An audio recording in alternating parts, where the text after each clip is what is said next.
So again, if you are just tuning in, welcome to our Right to Assemble virtual summit titled Whose Streets?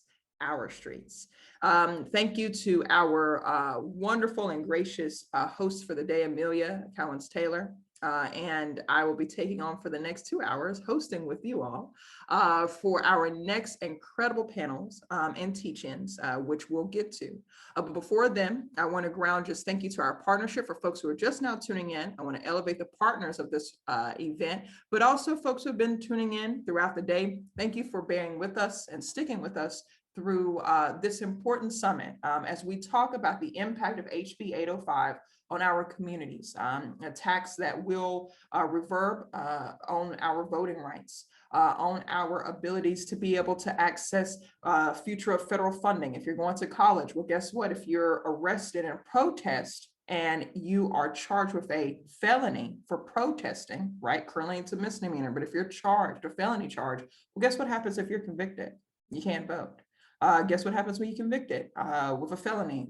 You're not eligible for Pell Grant or other financial assistance if you're going to college, or other barriers that come with being a returning citizen into community. And so as we are elevating our voices in the street to peacefully march in a protest, that should be a burden placed on our communities just because we're assembling, which is a constitutional right. And Mr. Melvin Mufford said it very well.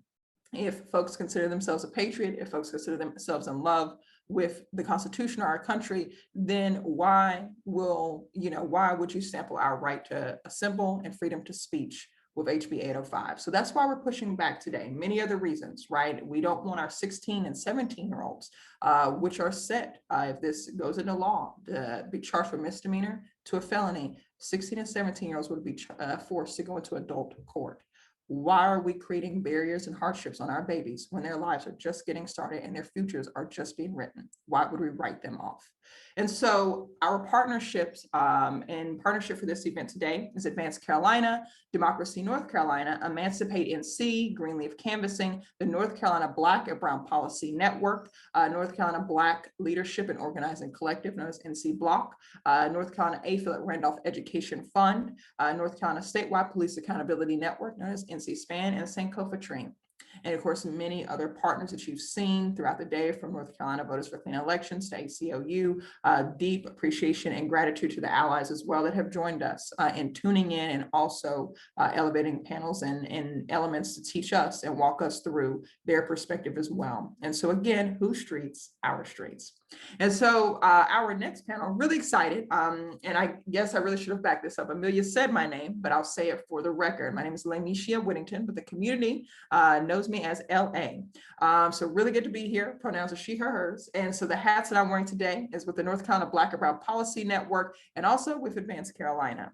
And so it is my honor and pleasure and privilege to be able to introduce this next hour of power with Advance North Carolina and North Carolina Black Alliance. And so I'll actually turn it over and we'll play a short video first before I turn it over to Executive Director of Advance Carolina, Marcus Bass. Welcome everyone for this power hour.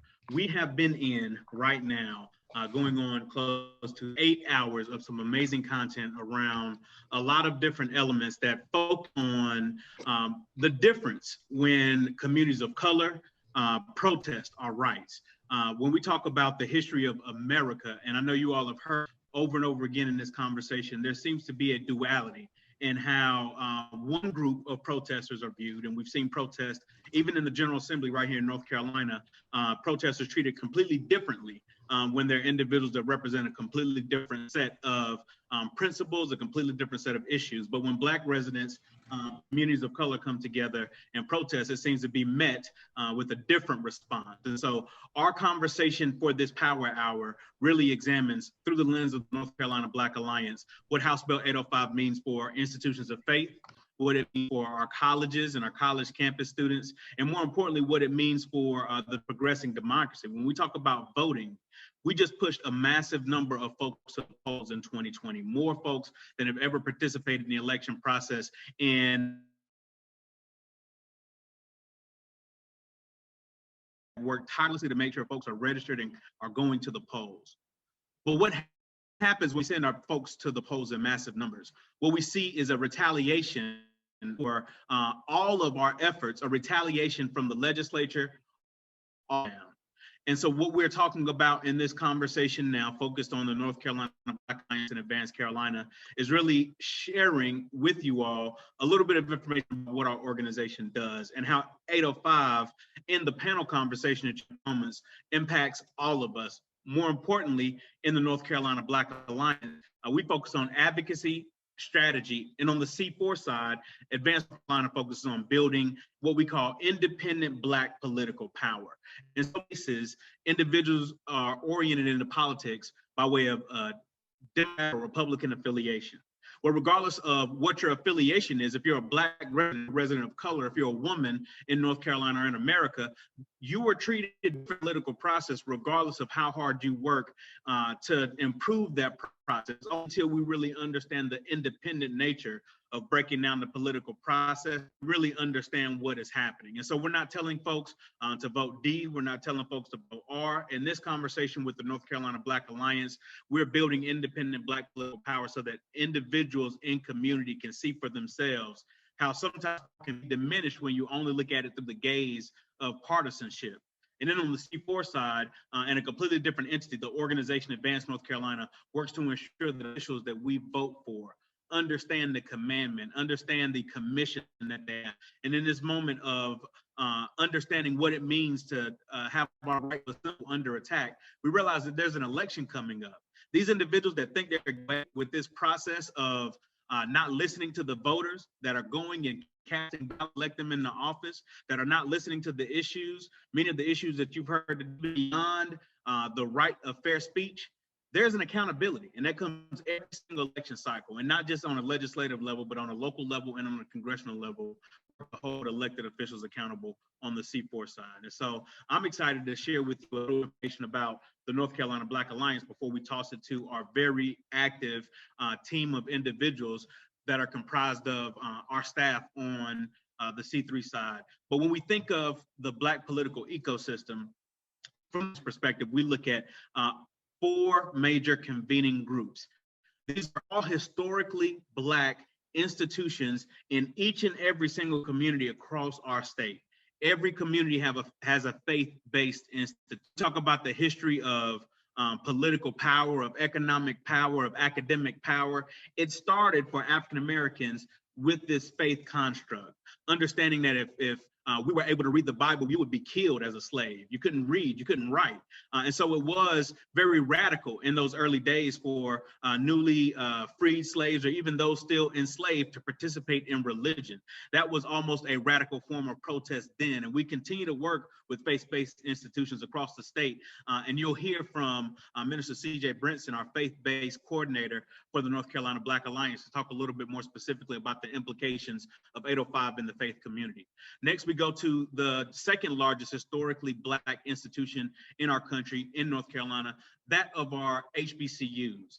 Now, HBCUs were founded a little bit after slavery. If you look at the faith institutions that were founded during slavery, that helped spark the abolition movement for the Black community and residents across the country, Black and white, joined in that movement. And then directly after these churches were formed, academic institutions were formed, not just to teach individuals how to read and write, but also teach individuals how to make a living in this newly formed freedom outside of chattel slavery. And so these HBCUs, many of which are in North Carolina. North Carolina is home to 10 HBCUs, 11 in total. If you include Barber Scotia and Concord, shouts out to Barber Scotia, very little unknown HBCU that is still accepting students, but is still battling back in the same way of many HBCUs that are trying to continue to fight some of the systemic issues. In this case, North Carolina has a legacy. When we talk about Shaw University, the birthplace of SNCC and Ella Baker, when we talk about North Carolina A&T, the founding of the sit-in movement, the student-led sit-in movement, the North Carolina A&T 4 freshmen sitting down at a lunch counter at Woolworths. These are 2 stalwart institutions that produced individual students that use protest, that use the right to assemble to create the ease of laws that we have today. We can sit in any lunch counter, any restaurant in North Carolina, thanks to the right to assemble, the right to protest. If these individuals were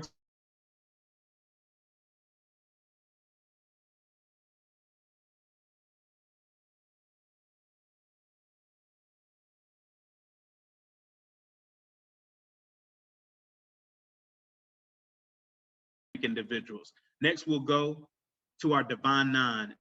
Institutions similar to our HBCUs, our civic and service-based organizations that work across the state and across the country to ensure that individuals not just have access to democracy, but basic care through different community service projects. A lot of these organizations are founded in communities that definitely see a need for these fraternities and sororities to engage in the community. I know a lot of people know about the stepping aspect of fraternities and sororities, but these organizations, even after graduation, are committed to community service. And when you look at the protests from the 60s, even to today, you see a number of these individuals, even in positions of power. We just saw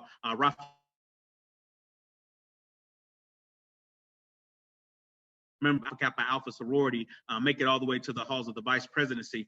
These institutions have birthed individuals like John Lewis, member of Phi Beta Sigma, like Luther King, member of Alpha Phi Alpha, and countless others that have protested. These institutions in the Divine Nine are also a part of this ecosystem, along with our Black elected officials. We cannot forget, North Carolina has over 800 Black elected officials. That sounds like a very large number, but when you look at the tens of thousands of elected offices across our Latinx population, our Indigenous Americans, there are very few Black elected officials that look like us. And so our Black elected officials stand in the gap for a representation, and we must make sure that we are communicating with them effectively. And then each community across the state may not have a local PAC, but local PACs are engaged at a very local level, ensuring that local candidates are accountable and we work in partnership with them. We have a level of statewide commitment statements from crime and justice, access to healthcare, environmental justice, education, economic empowerment, political effectiveness, and personal responsibility. And at this time, it is my pleasure to turn the presentation over to Jasmine Childs, who's going to introduce our panel and start off our Power Hour with a glimpse into these communities and how 805 is going to impact for protest and right to assemble for the communities that I just mentioned. So thank you all very much for joining. Hi, everyone. I'm back again. Hope you all didn't miss me too much, but want to really go ahead and begin introducing our panel that we have for today. Our panel is comprised of folks who I work with and know very well, and have gotten to know even further throughout the years, and just the amazing work that they've done in their respective communities. First, we have Reverend CJ Robinson, who runs our faith and leadership engagement, and he is amazing and has done so much work for the Black Alliance and Advance, both when it comes to engaging our faith leaders as well as other communities in a real transformational way. Hey, CJ. Hey, also, it is a pleasure of mine to go ahead and pull in Miss Frankie Denise Powell, Dr. Frankie Denise Powell. Let me not forget the doctor, who is amazing. I love her. She is a mentor to me in so many ways and has been super transformational to myself and others, and just her work in movement as well as leadership on our team. She, is nonstop been organizing. She's been educating and giving so much to the community. And I'm thrilled to have her in this space today. How you doing, Dr. Powell? All right.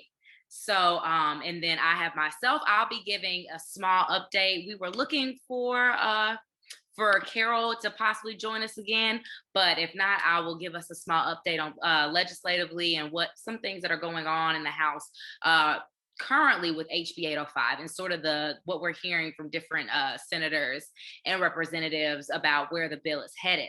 And so we'll end with that. But to begin, I am going to go ahead and I'm going to cut to CJ first and ask, CJ, how do you feel HB 805 is going to really impact the faith community and faith leaders? Thank you, Jasmine. Thank you, Jasmine. Reverend CJ Robinson here. I hail from Greensboro, North Carolina, where we like to say we are the protest city.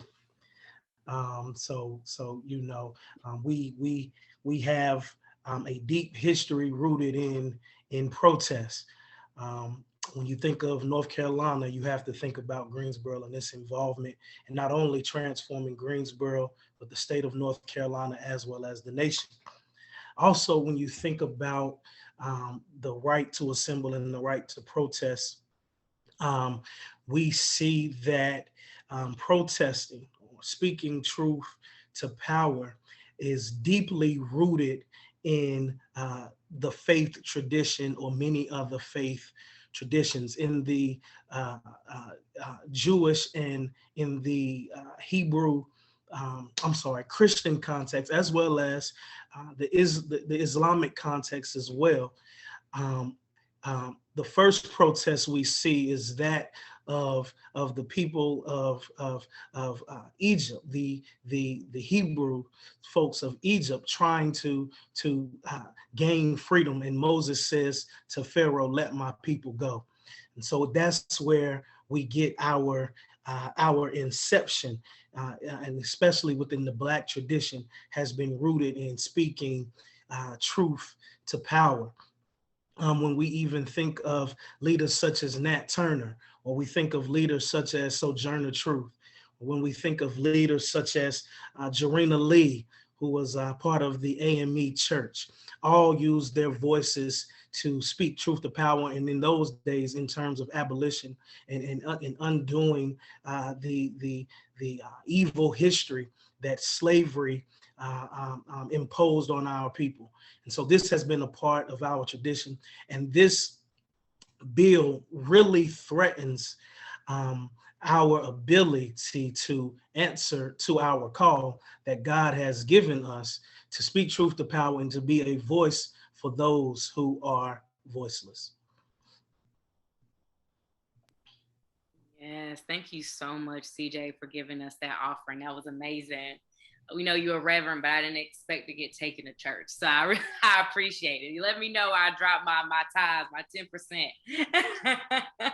That's amazing. And Dr. Powell, you have a wealth of history, and really just wanted to know, one, are you comfortable sharing just sort of your history in the movement? And you, an amazing work that you've done, and how you think, do you feel that a bill such as HB 805 will change, the way that we are able to protest here in North Carolina, and that we are able to make change if, this were to be passed and then not even vetoed? Well, thank you for that, Jazz. And it's okay to talk about longevity. I think one of CJ's past colleagues, Rev Dr Martin Luther King Jr. And Alpha said longevity has its place. So it's okay with me that I'm in my place, and it's a good thing to have the degree of longevity that I do have. Short answer to your question, very short answer. I think, as Kristen talked about earlier today, this 805 bill, if passed, would change the trajectory of our lives. And if I may be me for a moment, it'd screw up everything we've ever done and hope to do. When I think about the things, the events, and my participation across 50 years of doing activist work, when I look at the African Liberation Days of the 70s, we folks of my generation went to what was then Euclid Park and protested everything we could think of all the time. I think that park in DC is now renamed Malcolm X Park. Yeah, we were there all the time. When I think of my days at Bennett College, and the students who piled into the streets to wanting to free the Wilmington 10, that would have changed if HB 805 had been in place. When I remember 1997 in Philadelphia. I know 1995 was the Million Man March, but in 1997, October the 25th, was the Million Women March. Well, it was a gathering, so that was a peaceful gathering. I know that was in Philadelphia, but if women in North Carolina wanted to recreate that, it would be impacted greatly because that was peaceful assembly. If we coming up to what we just did in across the state, and particularly when I worked with Advanced Carolina this past election cycle for getting out the vote, and with others, I'm a proud member of Delta Sigma Theta Sorority Incorporated. What would happen if we were no longer able to do our strolls to the polls? I know Reverend Brinson and his colleagues did souls to the polls because it was COVID. They rolled up in cars, but we strolled, the Divine Nine, we strolled to the polls. So what would happen if HB 805 now said that Divine Nine couldn't stroll or intervene in that? So yeah, those are some of the few examples, I think, of what a difference it would make to us today if HB 805 were to go in effect. Yes, thank you so much for that, Dr. Powell.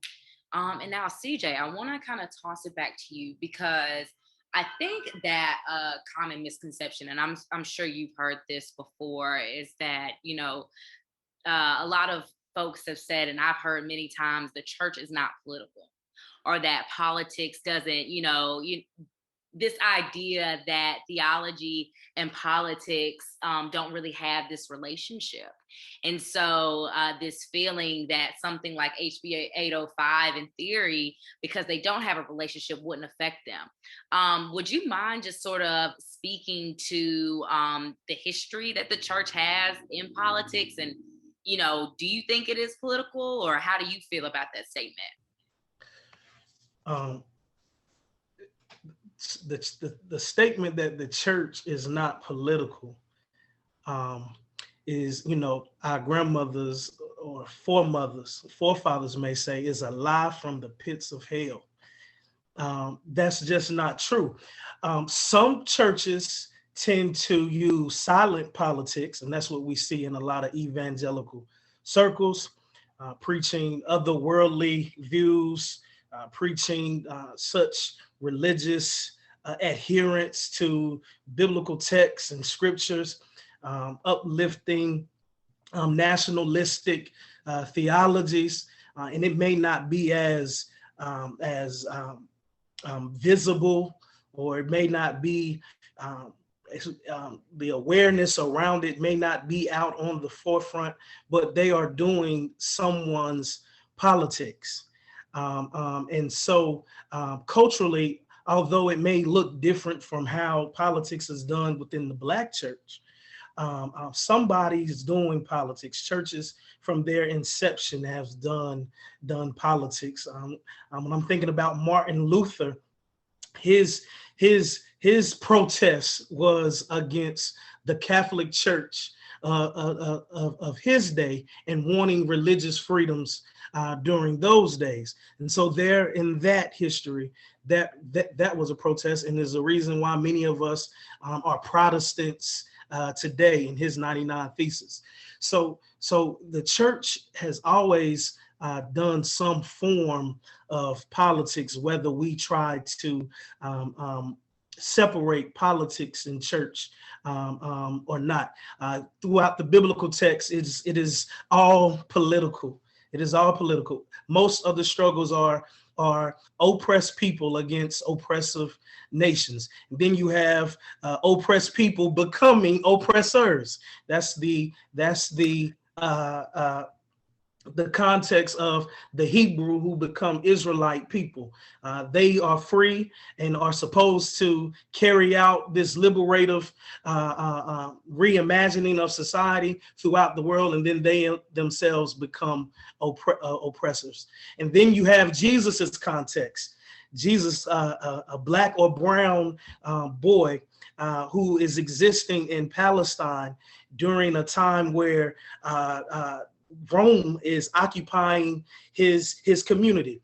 Europeans are occupying his community. People of color, Jesus, who spoke Aramaic, which would have been considered to be broken Hebrew, is living in this context, hanging with people who are considered to be ostracized and alienated from larger culture, and not just from the government, but also from the church. When Jesus rose into Jerusalem before crucifixion, on the east side of town, that is political. That was a subversive statement to say that that which I believe in, the kingdom or the beloved community that is to come, is in opposition to Roman Empire and how it oppresses people. They ride in on chariots and horses. I ride in lowly on a donkey. Those things are political. And so for us to sit and say that the church does not do politics, that is a great lie from the pits of hell, and we are gravely mistaken from that. And I hope I'm not just rambling, but I hope I'm providing some context to what it is that you all are trying to raise here around why this bill, HB 805, is so detrimental to us as humans, but to us as faith leaders here in North Carolina. Yes, thank you so much, CJ. I think everything that you said is completely relevant, and to definitely make those connections between, you know, intersecting communities with this bill, because I don't think people are thinking about the adverse impact that it's going to cause on our people. You know, we have, and I was just in the building like an hour ago, and you know, we have folks who look like us, Black folks in the building who shall remain nameless, who are actually thinking of supporting this bill because they feel like, well, Black Lives Matter, and last year that was just too much. It was too much what they did, and that our folks need to be contained. I mean, and I feel, and these are some of these folks who are saying these things are older Black folks. And so Dr. Powell, this is where I want to kind of pass it to you. While, you know, well, I just know you have a long legacy in the history of movements in North Carolina. Even though you don't look it, it is a surprise to me. It is a great surprise to me. But I know that, you know, some of the folks who have this outlook that, you know, BLM and other groups who were down and protesting George Floyd, that it was too radical, that it was too much. You know, what is there to say? What would you say to those people? Like, given your experience, what would you say to those legislators or senators who are looking at this and saying that, you know, that was too much, and that we need to sort of keep things together, and those people specifically who are even within our own communities? So Jasmine, I love you, but you know you're wrong for that, because you know you just wanted to up pop the devil on me. You did, but that's okay. Depending on who they are and how I would be in relationship with them, I would either yank them in a corner and promise them that this conversation never happened, or I would embarrass them straight out. That's the short answer. I would remind them of, you know, I'm real big on Sankofa. You got to know where you came from, the African principle of where you came from to know where you're going.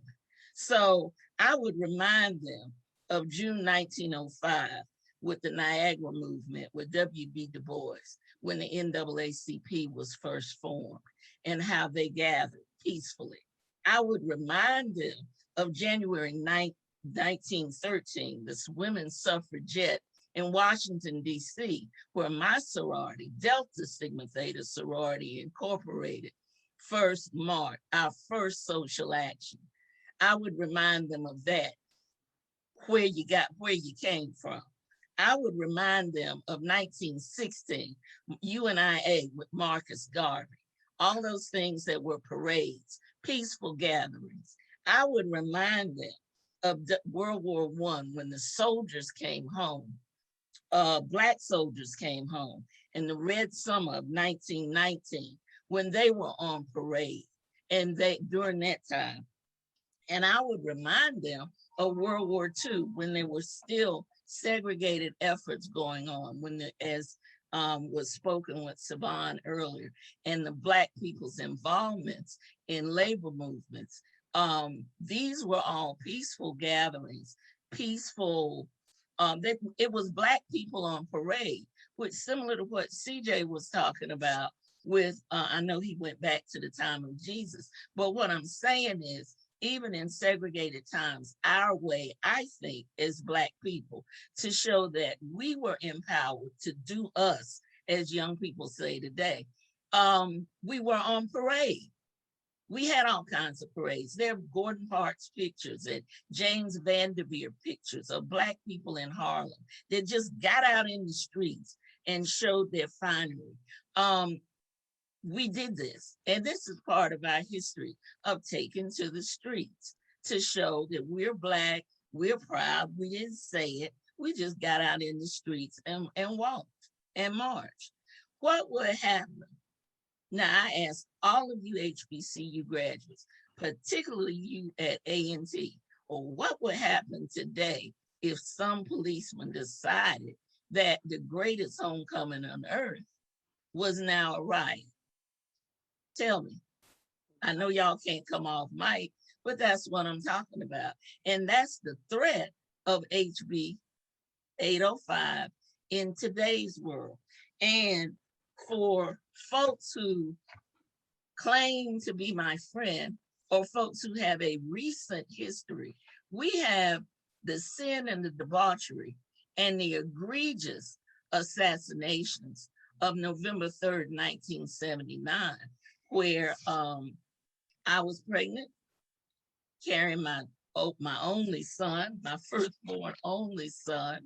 And it was the beginning in Greensboro, North Carolina, the beginning of a march that had a parade permit. I say that because you hit the legalities, you pay for a parade permit, it's legal to assemble, and police in collusion with other elements, other people call them, I forgot what they called them this morning, but it reminded me, we used to call them agent provocateurs.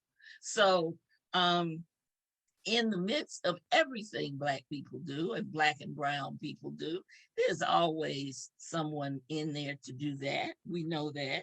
And so you have a planned assassination of police, of a parade, and then a march.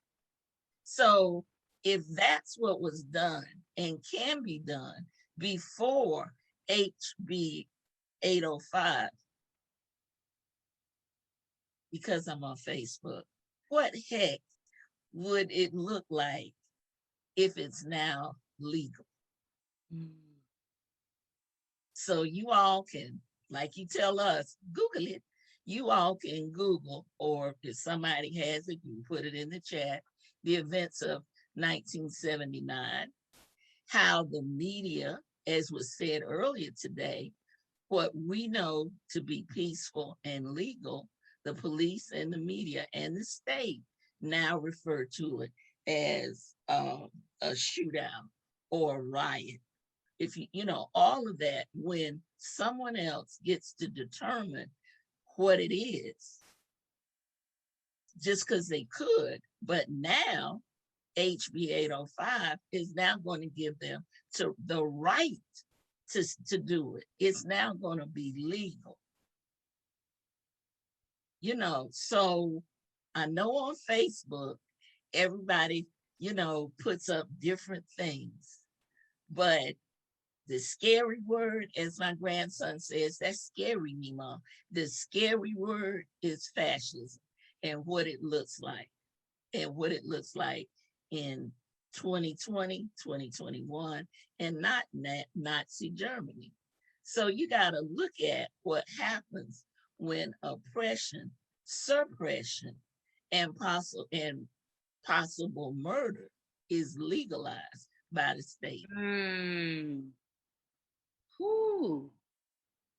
That really landed on me, Dr. Powell.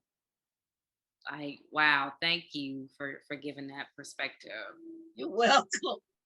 No, I mean, but seriously though, I mean, just looking at, something that you personally experienced out while protesting and seeing the harm that it caused and having members who look like us saying that, this is too far. Those young folks have taken it too far. Well, I mean, would you have said the same thing in 1979 that we took it too far when we were just being? Well, and the young lady said, I think again, it was Kristen, when she talked about how your opinion and your view, I don't want to take it out of context, but what your world will change. These are my words of what she said. Your world will change when you see officer friendly. What did she say? Throwing an old lady down on I-95. And did she say breaking her shoulder? Yep, she sure. It'll rock your world and it will traumatize you and change you forever. So, we don't want more traumatized people. We don't want that to be. And we don't want folks to have the power to do that. We want, if we have freedom of assembly, then we want it. And when do we want it? Like we used to chant, we want it now. Yes. So HB 805 cannot happen because it will not be our freedom of assembly. And as Black and brown people, we are not, BIPOC people, we're not free yet. Ooh. And this will be one more drop or one more link in the chain to help keep us enslaved. With Dr. Powell and CJ, I mean, thank you so much for offering your powerful analysis of what's going on and your own personal experiences and lifting your own personal purviews. I mean, it's extremely important. And I just can't stress to you enough, like how thankful I am to have you both as, coworkers and mentors and, people that I can feed off of every week. So I really appreciate you all.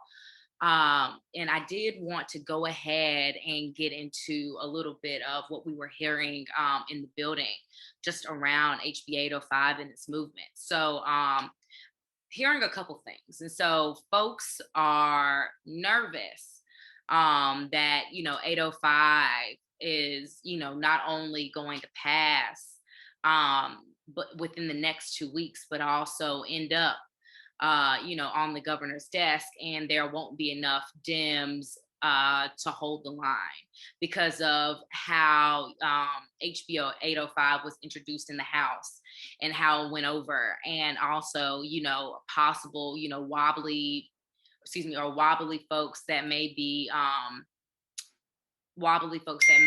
also throughout the caucuses. But did want to say that folks are a little bit nervous on how it's looking and how things are moving, which is not good. And it's a little bit different from what we were hearing prior to. And so when we say on this spot that, please call your legislators, please, contact the governor. We really need you all to do that because this thing is looking very real. And I think that HB 805 is moving in a way that they are trying to undermine things and actions like what we're doing here today. So please do not deny the opportunity to take action. Don't feel as if we're just up here talking, because we're not. This thing is really on its way to move, and they're going to try to move it when we're not looking. as they try to do a lot of things in our General Assembly, to be honest.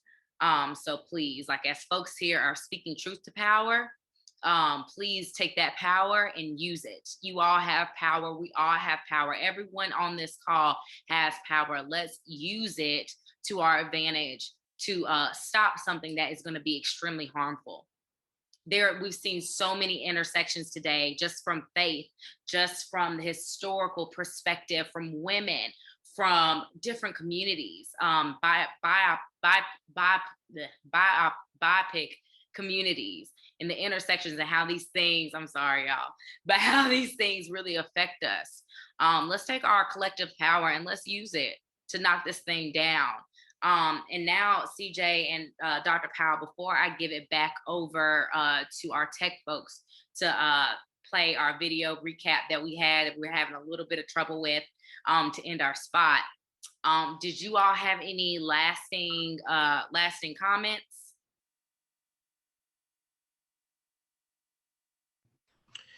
I just want to say that it is my hope that we continue this fight against HB 805, this voter disenfranchisement bill, this anti-patriot bill, this unconstitutional bill.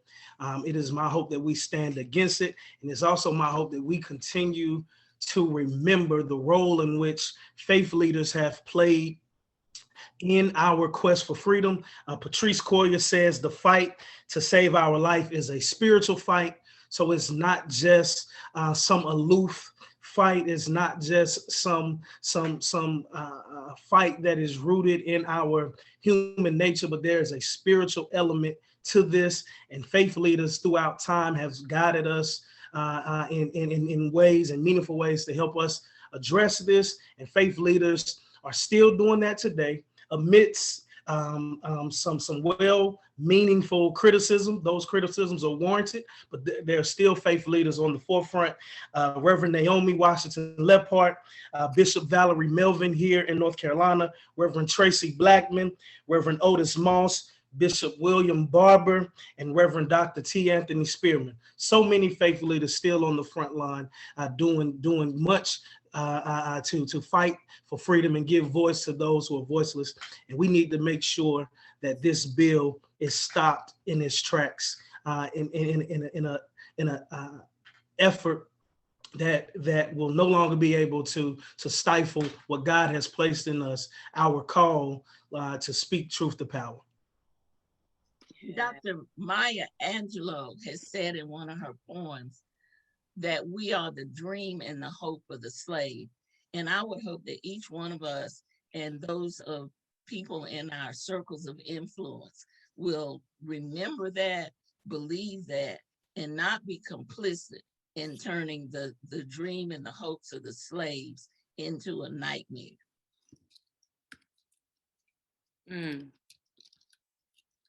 Thank you so much for that. Yes.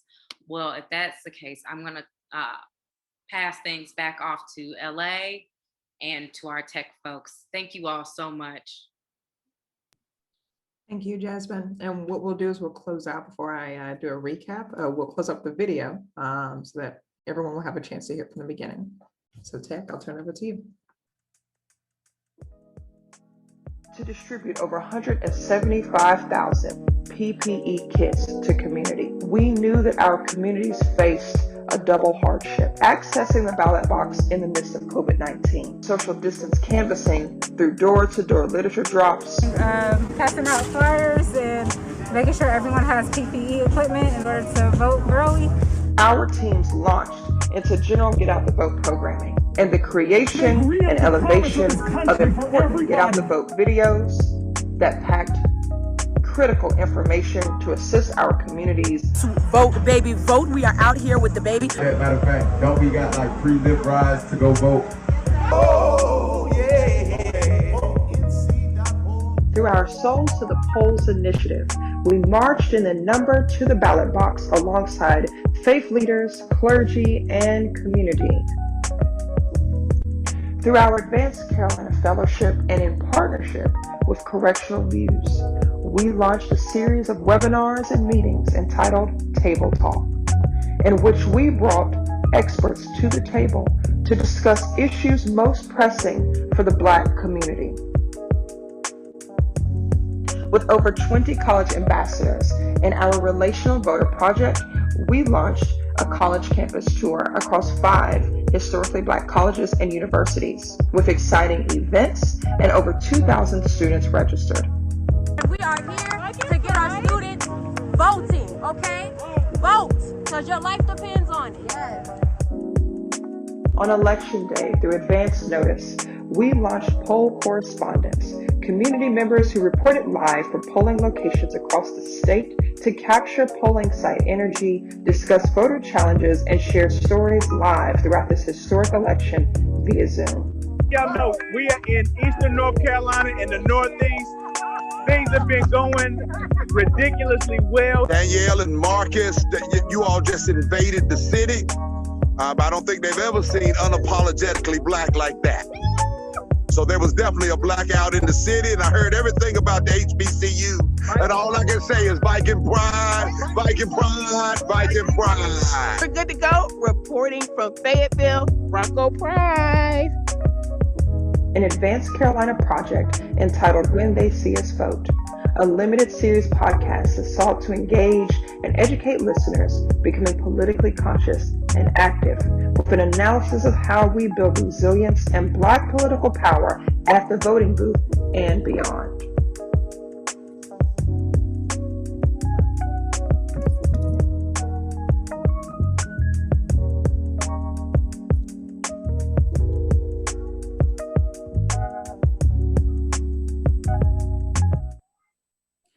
So thank you for tuning in to our Hour of Power with Advanced Carolina and North Carolina Black Alliance. Again, welcome. If you were able to tune in, and if not, we're actually live on Facebook, so this video will still be there even when we conclude the day at 9 p.m. for you to go back and recap and review all of the incredible panels, highlights, teach-ins, all the things, right? The poetry and the art. You can actually go to Advanced Carolina in our Facebook and actually view this entire live stream. But I just want to elevate, right? Some of the points that we really just heard from Reverend CJ Robinson and Dr. Denise Powell. You were able to hear that politics is not just church business, right? It is church history. It is the lifeline and the bloodline of our communities that has been a part of our liberation model since really, I would say creation, listening to Reverend Brinson.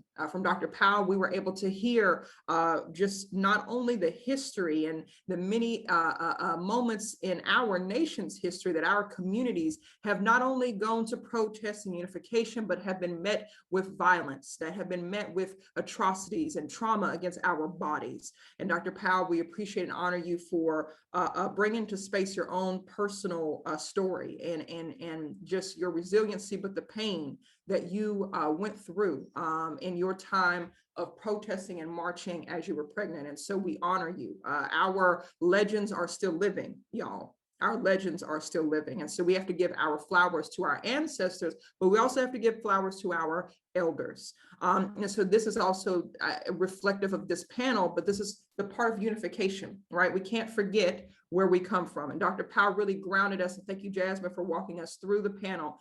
Thank you, Marcus Bass, for elevating the introduction to both Advanced Carolina and NC Black Alliance. And to Dr. Powell's point, right? Violence has already been made against many of our ancestors, our elders, and our youth. As they have been elevating their voices over the generations, right? And protest for the American dream, for progress, for liberation. That's the ultimate goal, right?